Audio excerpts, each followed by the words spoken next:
Chapter 9. The Vampires. Mr. Chairman, we have in this country one of the most corrupt institutions the world has ever known. I refer to the Federal Reserve Board and the Federal Reserve Banks, hereinafter called the Fed. The Fed has cheated the government of these United States and the people of the United States out of enough money to pay the nation's debt. This evil institution has impoverished and ruined the people of these United States, has bankrupted itself, and has practically bankrupted our government.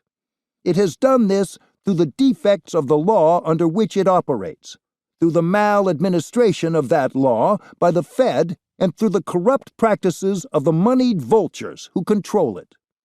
Some people think that the Federal Reserve Banks are United States government institutions. They are private monopolies, which prey upon the people of these United States for the benefit of themselves and their foreign customers, foreign and domestic speculators and swindlers, and rich and predatory moneylenders. In that dark crew of financial pirates, there are those who would cut a man's throat to get $1 out of his pocket. There are those who send money into states to buy votes to control our legislatures. There are those who maintain international propaganda for the purpose of deceiving us into granting of new concessions which will permit them to cover up their past misdeeds and set again in motion their gigantic train of crime. The Honorable Louis McFadden, Remarks in Congress, 1934. The Federal Reserve System was brought into being on December 23, 1913, by an act of Congress. The House vote was 298 to 60, the Senate 43 to 25. The timing was propitious for passage since the members of both houses of Congress were most anxious to adjourn for the Christmas holidays. The fact that the legislation cleared the Senate with a minority vote was due to the fact that 27 senators refused to vote and 5 were absent. Upon its passage, Senator Charles A. Lindbergh, Republican, Minnesota, father of the famous aviator, said, "This act establishes the most gigantic trust on earth. When the President signs this act, the invisible government by the money power, proven to exist by the money trust investigation, will be legalized. The money power overawes the legislative and executive forces of the nation and of the states. I have seen these forces exerted during the different stages of this bill. The new law will create inflation whenever the trusts want inflation. It may not do so immediately, but the trusts want a period of inflation because all the stocks they hold have gone down. Now, if the trusts can get another period of inflation, they figure they can unload the stocks on the people at high prices during the excitement and then bring on a panic and buy them back at low prices. The people may not know it immediately, but the day of reckoning is only a few years removed." The Shareholders. A partial listing of the 1914 principal shareholders in the Fed's district banks contains the names of N. M. Rothschild, London; Lord Montague Norman, London; Brown, Shipley and Company, London; Alex Brown and Sons, Baltimore; Brown Brothers Harriman, New York; Morgan Etier, Paris; Morgan Grenfell and Company, London; J. P. Morgan Company, New York; Morgan Guarantee Company, New York; Morgan Stanley Company, New York; Lazard Brothers, London; Lazard Frères, Paris; Lazard Brothers, New York; J. Henry Schroeder Banking Corporation, New York; Schroeder Bank, Hamburg, New York, and Montgomery, Alabama; Lehman Stern, New Orleans; Drexel and Company, Philadelphia; National City Bank, New York; William Rockefeller, J. P. Morgan; Percy Rockefeller, New York Trust; New York Edison; Sherman and Sterling; National Bank of Commerce, later identified as Morgan Guarantee Trust Company; New York Equitable Life, J. P. Morgan; H. P. Davison, J. P. Morgan; North British Mercantile Insurance, London. Levi P. Morgan, New York. First National Bank of New York. Goldman Sachs Bank of New York. Israel Moses Safe Bank of Italy. Royal Bank of Scotland. Bank of Nova Scotia. First National Bank of Boston. First National Bank of Cincinnati. Philadelphia National Bank. First National Bank of Minneapolis. First National Bank of Kansas City. And the American Foreign Banking Corporation, New York. The largest shareholder was the Rockefeller-controlled National City Bank with 30,000 shares. The power base. The Federal Reserve Bank of New York quickly emerged as the fountainhead of the system, since Manhattan remained the financial capital of the nation.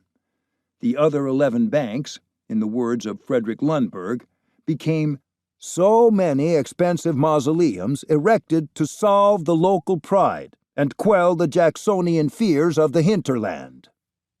These banks were set up in Boston, Philadelphia, Cleveland, Richmond, Atlanta, Chicago, St. Louis, Minneapolis, Kansas City, Dallas, and San Francisco. Benjamin Strong, president of the Morgan Bankers Trust Company, served as the first governor of the New York Fed.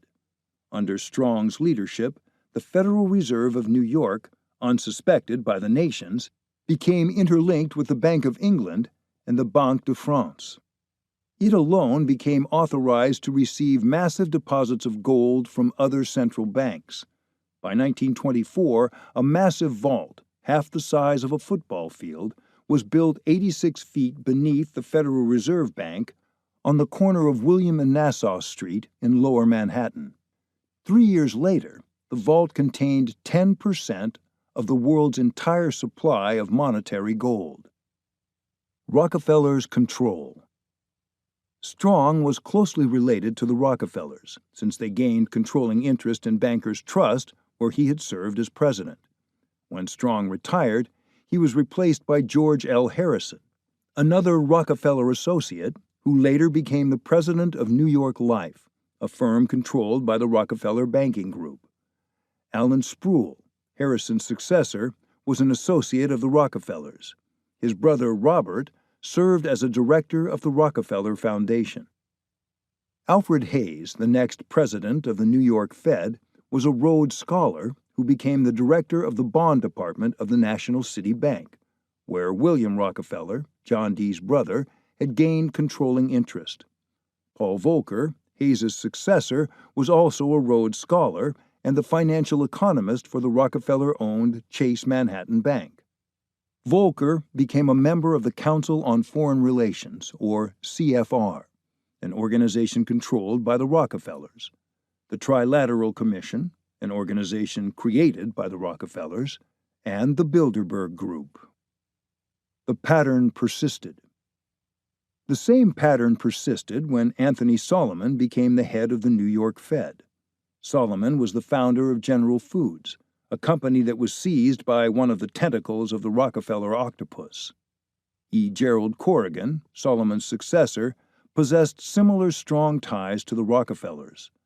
Following his tenure as the New York Fed president, Corrigan became the director of the CFR and the Trilateral Commission, the managing director of Goldman Sachs, which purchased the Rockefeller Center, and a member of the Group of 30, a think tank founded and funded by the Rockefeller Foundation. William J. McDonough, the 8th president of the New York Fed, was another member of the Group of 30 and CFR director. He had served as the vice chairman of First Chicago Bank, a part of Chase Manhattan Network. Timothy Geithner, who served as Nelson Rockefeller's political advisor, became the next Rockefeller associate to ascend to the presidency of the New York Fed. He later became Secretary of the Treasury under Barack Obama, a distinguished fellow of the CFR, and a member of the Group of 30. Geithner was succeeded by William C. Dudley, yet another member of Rockefeller's Group of 30. Prior to his appointment, Dudley served as a managing director at Goldman Sachs and the vice president of Morgan Guaranty Trust, another branch of Rockefeller's Chase Manhattan empire. John C. Williams, who came to occupy the presidency of the New York Fed in 2018, has spent his entire career as a lackey within the Federal Reserve System. Power over all. The Federal Reserve System represented the ultimate political and economic power in the country. It alone possessed the ability to manufacture currency, to establish interest rates, and to precipitate prosperity or depression. By its sole decision, money became available for industrial expansion and business growth, or it became withdrawn from circulation, making it impossible for entrepreneurs to launch new ventures, for couples to purchase houses, or people to gain employment. No other agency is more formidable or important to the everyday lives of American citizens, although few are unaware of its function. Almost everything about the system, from the time of the Fed's creation, remained shrouded in mystery. The chairman was appointed by the President of the United States, thereby eluding the impression that the 12 branches of the central bank were under the control of the federal government. But the person really in charge remained the director of the Federal Reserve in New York. The very name of America's central bank was deceptive. It was not federal. The government owned no shares. It was a private, profit-making company. The reserve system had no reserves of gold or silver. The money deposited was used by the discretion of the shareholders, including the Rothschilds and the Rockefellers. Finally, the system was not a system, but rather a syndicate of bankers, whose interests were often at odds with the welfare of the American people. The workings of the syndicate. When the government needed money, the Treasury Department issued bonds, which were sold by bond dealers. When the Fed wanted to expand the money supply, it purchased the Treasury bonds from the bond dealers by the transfer of newly issued dollars. The dollars were created ex nihilo, out of nothing. They weren't even printed. The dollars were made to materialize by the click of a mouse on the Fed computer. This practice was called open market operations, because the Fed bought the bonds on an open market from the bond dealers. The bonds, which the Fed owned, became the reserves to back up the banking establishment's loans. Through fractional reserve lending, the same reserves were lent over and over again, thereby expanding the money supply and generating interest through each loan. Every act within this process represented an illusion. No material wealth was exchanged, and the value of the dollar was determined by fiat, that is, by a mere declaration of its worth by Fed's Board of Governors. Louis McFadden, who chaired the House Committee on Banking and Currency from 1920 to 1931, said at the time of his retirement, "When the Federal Reserve Act was passed, the people of the United States did not perceive that a world banking system was being set up here, a superstate controlled by international bankers and international industrialists acting together to enslave the world for their own pleasure. Every effort has been made by the Fed to conceal its power, but the truth is, the Fed has usurped the government." The Rothschild Network. In addition to their holdings in the Federal Reserve, the Rothschild banking family became major shareholders of every centralized bank throughout the world, including Swedish Riksbank, Banco de España, Banque de France, Bank of Finland, the Nederlandse Bank, Norges Bank, Oostenrijkische Nationalbank, Danmarks National Bank, Banco de Portugal, National Bank of Belgium, Bank of Indonesia, German Reichsbank, Bulgarian National Bank, National Bank of Romania, Bank of Japan, the National Bank of Serbia, and the Bank of England. Their tentacles within these institutions were extended by their involvement of other Jewish banking families who also became shareholders in the central banks. The Rothschilds were united to these families, not only by business, but by blood. Natty Rothschild had married the oldest daughter of Levi Barrett Cohen, a prominent London financier. Jacob Schiff, who had lived with the Rothschilds, moved to America and married the daughter of Solomon Loeb, the head of the Kuhn Loeb banking dynasty. The two daughters of Marcus Goldman married the sons of Samuel Sachs to form Goldman Sachs.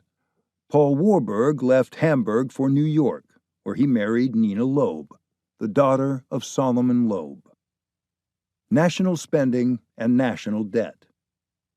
With leverage within the central banks, the Rothschilds and their associates, including the Rockefellers, could cause the rise and fall of nations, the conditions of prosperity or poverty, and the matter of war or peace. Every piece of paper created by these banks increased their wealth, since the money was produced with interest. The paper currency, which was readily available, permitted governments to spend massive amounts of money to create bureaucracies, to beef up their militaries, and to expand their social programs. The greater the governments plunged into debt, the more revenue would come into the hands of the central bankers. As of 2015, 97% of wealth in the world was owed as debt. Since the central banks thrived on national spending and national debt, the cartel who ran the central banks became proponents of socialism and communism. Within such systems of government, the states operated the industries and provided comprehensive social services for all of their citizens. Therefore, the political leaders would become totally dependent upon the central bank to churn out an endless supply of fiat money. The communist ideal. The Rothschilds were intrigued by the economic theories of Karl Marx and provided him with ongoing financial support. The relationship between the bankers and the father of communism caused Mikhail Bakunin, the famous anarchist, to say, "This world is now, at least for the most part, at the disposal of Marx on the one hand and of Rothschild on the other. This may seem strange. What can there be in common between socialism and the leading bank? The point is that authoritarian socialism, Marxist communism, demands a strong centralization of the state. And where there is centralization of the state, there must necessarily be a central bank. And where such a bank exists, speculating with the labor of the people will be found." Similarly, Jacob Schiff shelled out $20 million to the Bolsheviks to spark uprisings against the Tsarist regime in 1905. The Rockefellers, too, became communist supporters. They subsidized communist publications, including the Daily Worker, Masses, PM, and Amorasia. What's more, after the failed 1905 rebellion, the Rockefellers transported Leon Trotsky, who led the rebellion, with Vladimir Lenin, to Bayonne, New Jersey, where he lived rent-free and without any visible means of subsistence in a property owned by Standard Oil. The goodness of war. Since the growth of government and national debt was of pivotal importance to the money cartel, they became ardent proponents of war. Once war was declared, astronomical amounts of cash were needed to support military forces, to purchase munitions, and to build tanks, ships, and planes. Nations engaged in armed conflict ran deeper and deeper in debt and came to rely more and more on the central banks to keep churning out the paper money. War also broke down borders between nations so that new central banks could emerge for the further enslavement of mankind and the confiscation by the cartel of the Earth's natural resources. The South African Reserve Bank, for example, was set up at the close of World War I as a replication of the U.S. Federal Reserve.